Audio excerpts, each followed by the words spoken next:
అందరికీ నమస్కారం.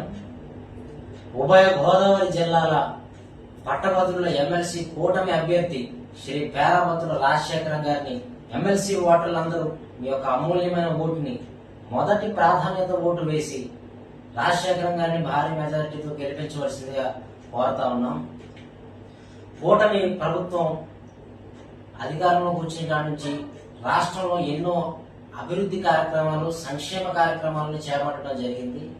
కూటమి ప్రభుత్వం అధికారంలోకి రాగానే గత ప్రభుత్వం ప్రవేశపెట్టినటువంటి ఈ యొక్క ల్యాండ్ టైటిలింగ్ యాక్ట్ అనేది ఏదైతే ఉందో దాన్ని రద్దు చేయడం కానివ్వండి, పేదవాడికి 5 రూపాయలు భోజనం పెట్టేటువంటి అన్నా క్యాంటీన్ రీఓపెనింగ్ చేయడం కానివ్వండి, అమరావతికి పోలవరానికి నిధులు తీసుకురావడం కానివ్వండి, 3,000 రూపాయల వృద్ధాప్య పెన్షన్ ని 4,000 రూపాయలకి పెంచడం కానివ్వండి, అదేవిధంగా పూర్తి స్థాయి వికలాంగులకి 15,000 రూపాయల పెన్షన్ ని అందజేస్తుంది ఒక కూటమి ప్రభుత్వం.